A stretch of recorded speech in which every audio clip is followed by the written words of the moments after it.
magic, monkey magic, monkey magic, monkey magic.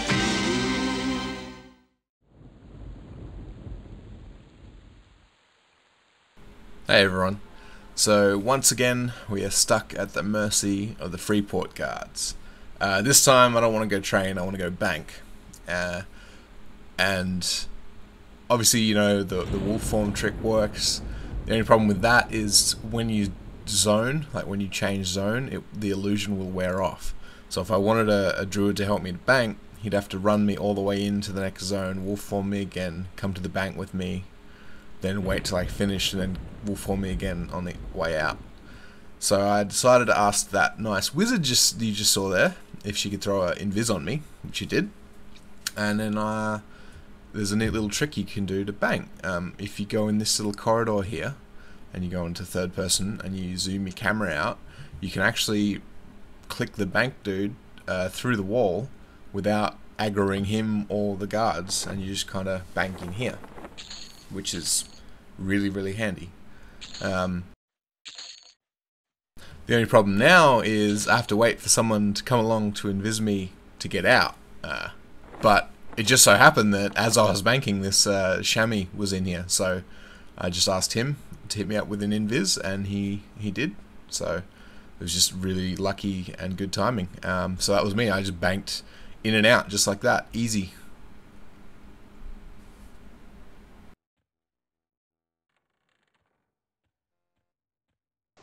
So I'm 21 right now, I'm almost 22. We are currently, I was leaving, kind of a bit sick of Oasis, so decided I was going to move on. I was going to go check out Lake of Ill-Omen, but on the way I just took the raft from the Oasis through to Timorous Deep here. And right where the boat comes, the dock here, you remember the ogre village you would have seen me run through in a previous episode. Turns out these guys are all, you know, 15 to 20-ish. So I figured I was kind of started killing them while I waited for the boat, and they were pretty good XP, and no one was here, so it wasn't contested. So I figured might as well start killing them, and yeah, they turned out to be pretty good XP. So the boat came, and I was like, got on it, and I'm like, oh, do I really want to leave? And I decided not to. And just decided to stay and just farm for a bit. The faction they're on is Veneral Sathir.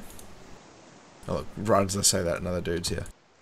Veneral Sathir is, if you're an ogre or a troll or a dark elf, you might not want to kill them. It's the same faction used in the over there. So that town that I ran past on my trip to East Commonlands, there's an outpost where you first get on the dock. Apparently they're all pretty much under that faction, so if you like to use that area to bank and sell and stuff, if you're not cost, you can't plan on killing these guys, because you'll ruin your faction there and they'll start to hate you.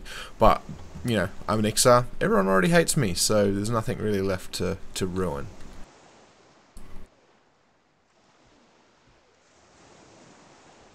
But yeah, as you can see, it's pretty decent XP, just under half a blue per kill. And they all drop large rawhide and stuff like that, and a bit of gold and silver, so not bad, especially considering there's no one here. It seems pretty safe.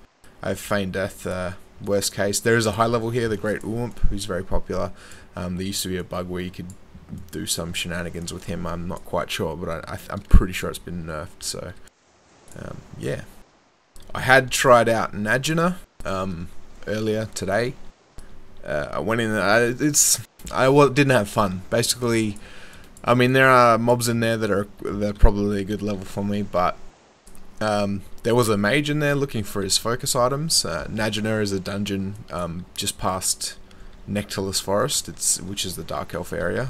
It's in Lava Storm, and it's very popular for mages because I'm not quite 100% sure what the deal is, but there's some sort of item that they can quest for, an item that they can get there that improves their elemental pets or something along the lines of that. So basically there was a high level mage in there, and he was just clearing out the entire zone. I almost died to a train once or twice, so I didn't really like it. Everything was being killed, and you know, getting trained, stuff like that. So I decided to skip Najina for now. At some point I do want to try and go to Unrest, but I think I kind of need a port to get there, because I doubt I can make it onto the boat without dying in Freeport. But we'll see how we go.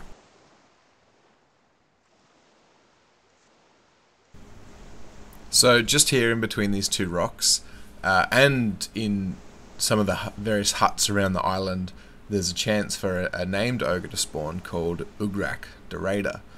He's a Shadow Knight. He's level 24. You'll be able to see him, tell him apart, because he's in full plate armor.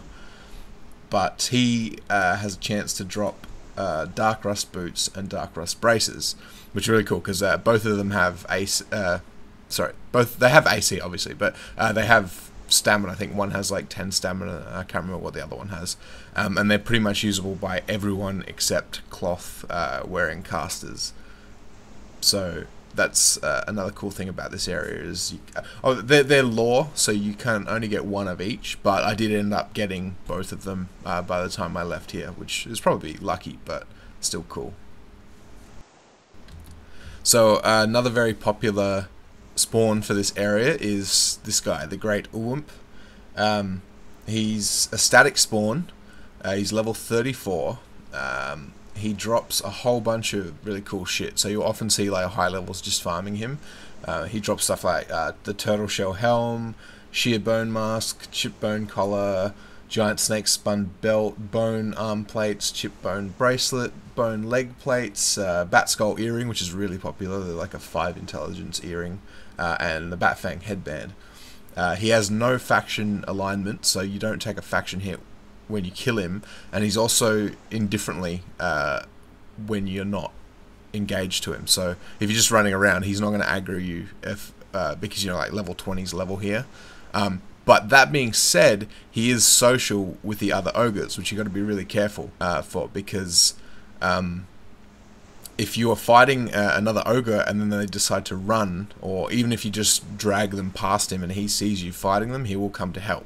And if you're fighting those ogres, you're most likely going to be like level 20 something like I am, and he's level 34 like I said before, so he will just wreck you. So that's a bit of cause for caution. So obviously I'm not high enough level to solo him, but these guys here were getting ready for a raid in the zone.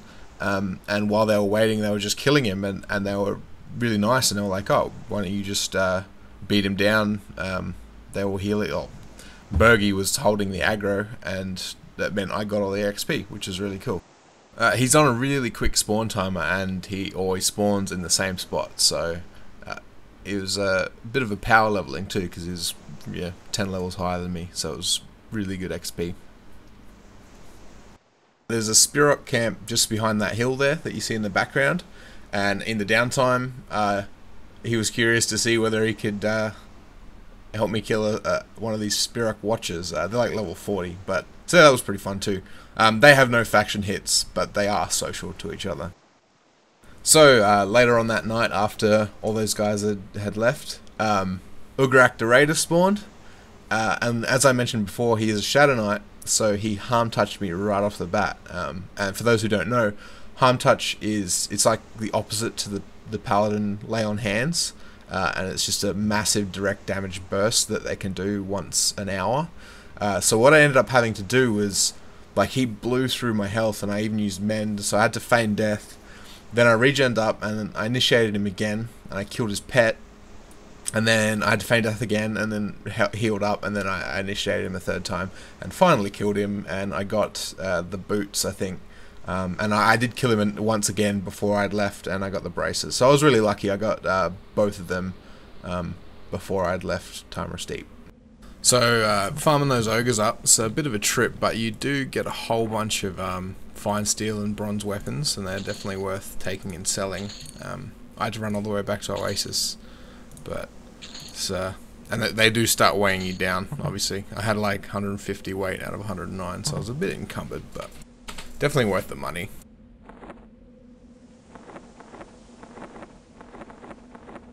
You get a fair bit of coinage from farming there, so Lockshaw's causing havoc. I'm going to try and take him out, see how we go. He's yellowed at me.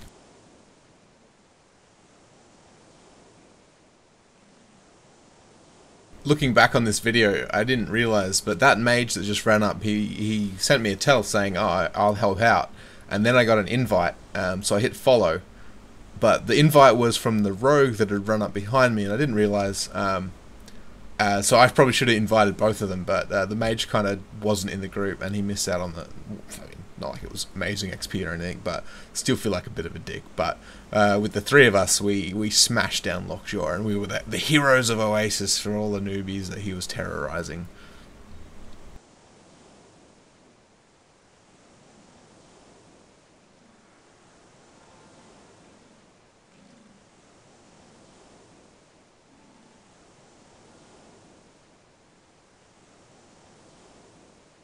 Dark Elf parts, Halfling parts, High Elf parts.